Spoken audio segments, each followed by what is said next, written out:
नमस्कार मित्रों, जीएस गुरु आशु जी चैनल पर आपका हार्दिक स्वागत है। आज आपके दोस्त आशुतोष के साथ आप पाठ नंबर 1 भोजन एवं मानव स्वास्थ्य के प्रश्नों का अभ्यास करेंगे। तो शुरू करें।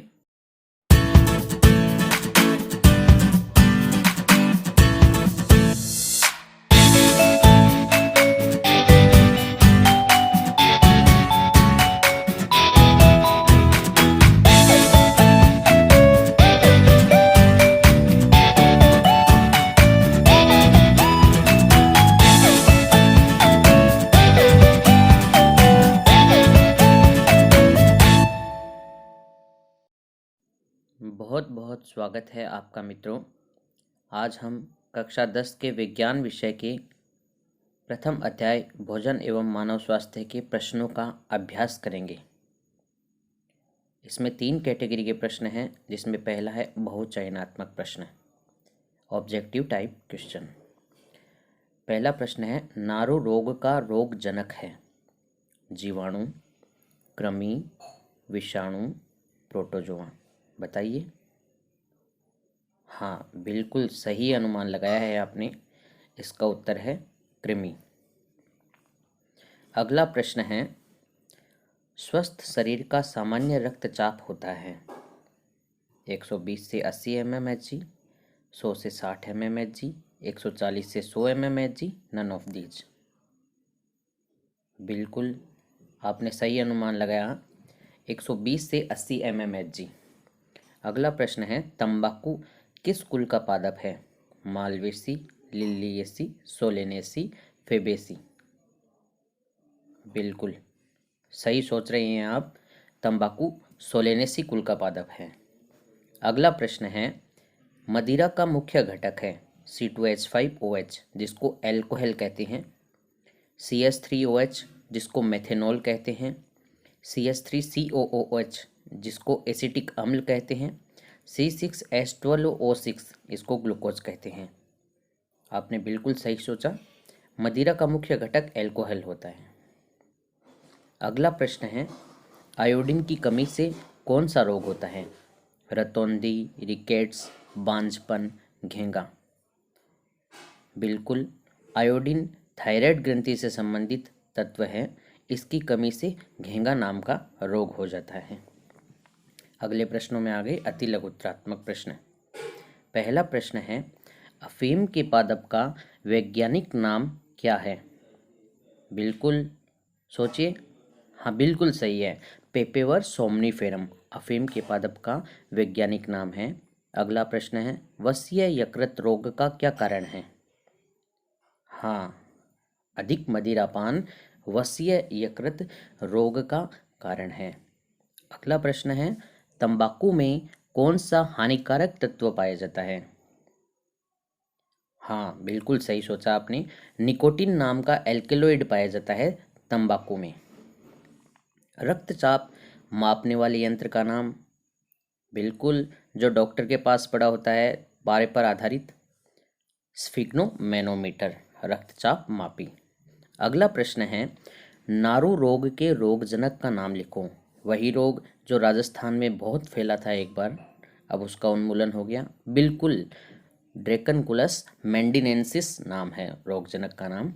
अगला लघुत्रात्मक प्रश्नों में आ गए हम, संतुलित भोजन व कुपोषण से क्या तात्पर्य है? संतुलित भोजन वह भोजन जिसमें मनुष्य शरीर के लिए आवश्यक सभी पोषक तत्व उचित मात्रा में उपलब्ध हो, उसे संतुलित भोजन कहते हैं। किसी भी पोषक की भोजन में कमी या अनुपलब्धता से भोजन असंतुलित हो जाता है और लंबे समय तक किसी पोषक तत्व की कमी रहना कुपोषण कहलाता है। अगला प्रश्न हमारे लिए है, प्रोटीन की कमी से होने वाली रोगों का मानव शरीर में क्या प्रभाव पड़ता है? प्रोटीन की कमी से मुख्य रूप से बच्चों पर ज़्यादा प्रभाव पड़ता है। बच्चे का पेट फूल जाता है, भूख कम लगती है, स्वभाव चिड़चिड़ा, त्वचा पीली, शुष्क, काली, धब्बेदार होकर फटने लगती है।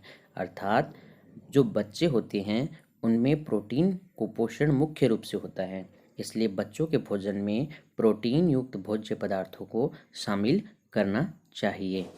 अगला प्रश्न हमारे लिए है, पीने योग्य जल के क्या गुण होते हैं? हाँ बिल्कुल सोचिए। बिल्कुल। पीने योग्य जल के निम्न गुण होते हैं। पहला तो उसमें कोई दिखने वाली कण वनस्पति नहीं होनी चाहिए। दूसरा, उसमें कोई हानिकारक सूक्ष्म जीव नहीं हो। उसका पीएच संतुलित हो और उसमें पर्याप्त मात्रा में ऑक्सीजन हो। पर्याप्त मात्रा में ऑक्सीजन होगी तो वह शुद्ध जल है।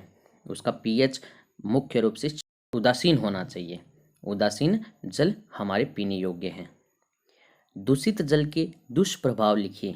दूषित जल, हाँ बिल्कुल, आप एक निबंध याद करते हो प्रदूषित जल प्रदूषण में, उसके ही संबंधित हैं कि दूषित जल के दुष्प्रभाव। यदि पीने का पानी दूषित है तो कई बीमारियां चपेट में ले सकती हैं। ये बीमारियां पानी में रहने वाले रोगकारक सूक्ष्म जीवों के कारण होती हैं, जो पानी के साथ शरीर में प्रवेश कर जाते हैं, जिनमें विषाणु, जीवाणु, प्रोटोजोआ, कृमि आदि प्रमुख रोगकारक होते हैं, जिनकी वजह से हैजा, पेचिस जैसी बीमारियां आसानी से किसी को भी शिकार बना सकती है। गंदे पानी से कई प्रकार की संक्रामक बीमारियां, जैसे अभी कोविड-19 बीमारी फैली हुई है, वो संक्रामक है। गंदे पानी से वायरल संक्रमण भी हो सकता है। वायरल संक्रमण के कारण हेपेटाइटिस, फ्लू और कोलेरा, टाइफाइड और पीलिया जैसी खतरनाक बीमारियां होती है। वर्तमान समय में कोरोना भी एक वायरस है और कोविड-19 भी एक वायरस जनित बीमारी है। बाला या नारू रोग एक समय राजस्थान में गंभीर समस्या थी। इसका रोगजनक ड्रेकनकुलस मेंडिनेंसिस नामक कृमि, इसकी मादा कृमि अपने अंडे सदैव परपोष्य मनुष्य के शरीर के बाहर जल में देती। ऐसे संदूषित जल के उपयोग से दूसरे व्यक्ति पीड़ित रोग से पीड़ित हो जाते। अगला प्रश्न है, अफीम के दूध में कौन से एल्कलॉइड पाए जाते हैं? अफीम के दूध में लगभग 30 प्रकार के एल्कलॉइड पाए जाते हैं। इनमें से मॉर्फिन, कोडीन, निकोटीन, सोमनिफेरिन, पेपेवरिन आदि प्रमुख हैं। इनमें मुख्य रूप से दर्द निवारक दवाइयाँ बनाई जाती हैं। अगला प्रश्न है, तंबाकू से होने वाली हानियाँ लिखिए। तंबाकू से हमें बहुत सी हानियाँ हैं, जो निम्न प्रकार से हैं। तंबाकू के निरंतर संपर्क में आने से मुंह, जीभ, गले व फेफड़ों का कैंसर होने की संभावना बढ़ जाती है।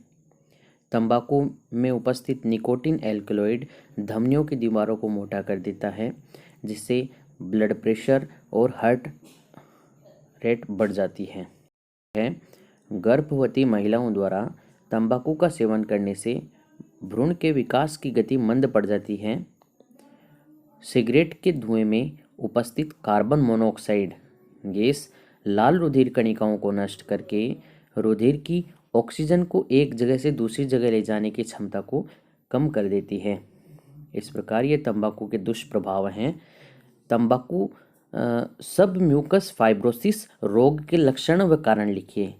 गुटखा खाने के कारण ये रोग होता है। जबड़े की मांसपेशियां कठोर हो जाने के कारण जबड़ा ठीक से नहीं खुल पाता। ये सब म्यूकस फाइब्रोसिस रोग के कारण ही होता है। इसलिए गुटखा एक बहुत ही बुरी चीज़ होती है। अगला है, क्वाशियरकोर रोग क्या है? इसके लक्षण व रोकथाम के उपाय बताइए। क्वाशियरकोर रोग, प्रोटीन की कमी से क्वाशियरकोर रोग हो जाता है। क्वाशियरकोर रोग जो है वो मुख्य रूप से बच्चों को ज़्यादा प्रभावित करता है, क्योंकि गर्भवती महिलाओं और बच्चों में प्रोटीन की कमी के कारण क्वाशियरकोर रोग हो सकता है। बच्चे का पेट फूल जाता है, उसे भूख कम लगती है, स्वभाव चिड़चिड़ा हो जाता है, त्वचा पीली, शुष्क, काली, धब्बेदार होकर फटने लगती है। इसका मुख्य उपाय यही है कि प्रोटीन युक्त भोज्य पदार्थ को अपनी आहार में शामिल किया जाए। समाज में अफीम चलन की प्रथा को आप कैसे रोक सकते हैं? अगला प्रश्न ये है। तो अफीम की जो लत है, उस लत को हम योग, ध्यान और डॉक्टर व स्वयंसेवी की संस्थाओं की मदद से छुटकारा पा सकते हैं। अफीम एक बुराई है। उस बुराई से और उस नशे से बचने के लिए हमें स्वस्थ जीवनचर्या का पालन करना चाहिए। स्वस्थ जीवनचर्या के साथ हमें स्वस्थ आहार लेने चाहिए। स्वच्छ आहार लेने के साथ हमें शारीरिक व्यायाम करना चाहिए, जिससे हम जल्दी ही इस व्यसन से छुटकारा पा सकते हैं। विटामिन कुपोषण से होने वाले रोग और उनके लक्षण लिखिए। हमारे शरीर के लिए बहुत विटामिन आवश्यक हैं, लेकिन उनमें मुख्य रूप से विटामिन ए की कमी से रतौंधी रोग हो जाता है, जिसे कम प्रकाश और रात में दिखाई नहीं देता है। विटामिन बी की कमी से बेरी रोग हो जाता है, जिससे हृदय धड़कन अनियमित हो जाती है, पेशी और तंत्रिकाएं कमज़ोर हो जाती है। राइबोफ्लेविन विटामिन के कारण राइबोफ्लेविनोसिस रोग हो जाता है, मुख के किनारे और होठ की त्वचा फट जाती है, स्मृति में कमी आती है। नियासिन विटामिन के कारण पेलेग्रा रोग हो जाता है, जीभ व त्वचा पर पपड़ी आ जाती है।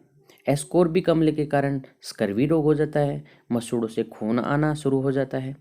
कैल्सीफिरोल विटामिन से रिकेट्स रोग हो जाता है कि पैरों की हड्डियां मुड़ जाती है और घुटने पास पास आ जाते हैं। तो इस प्रकार विटामिन की कमी से हमारे शरीर के अंदर रोग होते हैं, जिनकी हमें बहुत जल्दी फीलिंग नहीं होती है। कोल्ड ड्रिंक्स से हमारे शरीर में पड़ने वाले हानिकारक प्रभावों का वर्णन कीजिए। कोल्ड ड्रिंक्स जो है उनमें मुख्य रूप से पाए जाने वाले तत्व लिंडेन, डीडीटी, मेलाथियोन, क्लोरोफाइरिफॉस, कैंसर, स्नायु, प्रजनन संबंधी बीमारी और प्रतिरक्षा तंत्र में खराबी उत्पन्न करने वाले पदार्थ होते माने जाते हैं। कोल्ड ड्रिंक्स के निर्माण के समय इसमें फॉस्फोरिक अम्ल डाला जाता है, जो दांतों का सीधा सीधा क्षय करता है, क्योंकि इसमें लोहे गलाने की क्षमता भी होती है। इसी तरह इसमें एथिलीन ग्लाइकोल नामक रसायन, जो पानी को 0 डिग्री तक नहीं जमने देता है, वह डाला जाता है, जिसे एक प्रकार से मीठा जहर कहा जाता है। इसी प्रकार बोरिक, एरिथ्रोबोरिक, बेंजोइक अम्ल मिलकर कोल्ड ड्रिंक्स को अति अम्लता प्रदान करते हैं, जिससे पेट में जाने पर ये जलन, खट्टी डकारें, दिमाग में सनसनी, चिड़चिड़ापन और एसिडिटी उत्पन्न करती है। कोल्ड ड्रिंक्स में 0.4 ppm शीशा भी डाला जाता है, जो स्नायु, मस्तिष्क, गुर्दा, लीवर और मांसपेशियों के लिए घातक है। इसमें मिली कैफीन की मात्रा अनिद्रा और सिर दर्द की समस्या उत्पन्न कर सकती है। इसलिए कोल्ड ड्रिंक्स मनुष्य शरीर के लिए हानिकारक पदार्थ है। खाद्य पदार्थों में मिलावट पर लेख लिखिए। हम जानते हैं कि आज वर्तमान समय में बेईमानी और मिलावटखोरी बहुत ज़्यादा बढ़ गई है। उत्तर प्रदेश में स्वास्थ्य विभाग की जांच में एक चौंकाने वाला आंकड़ा सामने आया कि राज्य के 25% लोग घटिया, मिलावटी और हानिकारक दूध पी रहे हैं। बाजार में उपलब्ध खाद्य तेल और घी की भी हालत बहुत ख़राब है। सरसों के तेल में सत्यानाशी के बीज यानी आर्जिमोन और सस्ता पाम ऑयल मिलाया जा रहा है। देसी घी में वनस्पति घी की मिलावट मानो आम बात हो गई है। मिर्ची पाउडर में ईंट का चूरा, सौंफ पर कृत्रिम हरा रंग, हल्दी में लेड क्रोमेट व पीली मिट्टी, धनिया और मिर्च में गंधक, काली मिर्च में पपीते के बीज मिलाए जा रहे हैं। फल और सब्जियों में चटक रंग के लिए रासायनिक इंजेक्शन, ताज़ा दिखने के लिए लेड और कॉपर केविलियन का छिड़काव, सफ़ेदी के लिए गोभी पर सिल्वर नाइट्रेट का छिड़काव किया जा रहा है। चना व अरहर की दाल में खसारी दाल, बेसन में मक्के का आटा, दाल व चावल पर बनावटी रंगों की पॉलिश की जा रही है। मिठाइयों में ऐसे रंगों का प्रयोग हो रहा है जिससे कैंसर का खतरा रहता है और डीएनए में विकृति आ सकती है। नकली मावा आ रहा है। दवाओं में मिलावट तो सभी सीमाओं को पार कर गई है। खाद्य खनिज कुपोषण से होने वाली हानियों का वर्णन कीजिए। खनिज कुपोषण। विभिन्न प्रकार के खनिज भी शरीर संचालन में महत्वपूर्ण भूमिका निभाते हैं तथा इनकी कमी से शरीर में कई प्रकार के विकार उत्पन्न हो जाते हैं। लौह तत्व रुधिर के हीमोग्लोबिन का भाग होता है। इसकी कमी से रक्तहीनता या एनीमिया के कारण चेहरा पीला पड़ जाता है। कैल्शियम हड्डियों को मजबूत बनाता है। इसकी कमी से हड्डियां कमजोर व भंगुर प्रकृति की हो जाती है।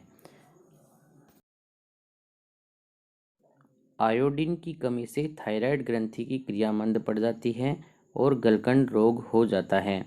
आज का अपना टॉपिक यहीं कंप्लीट होता है। मिलते हैं अगले टॉपिक में। धन्यवाद।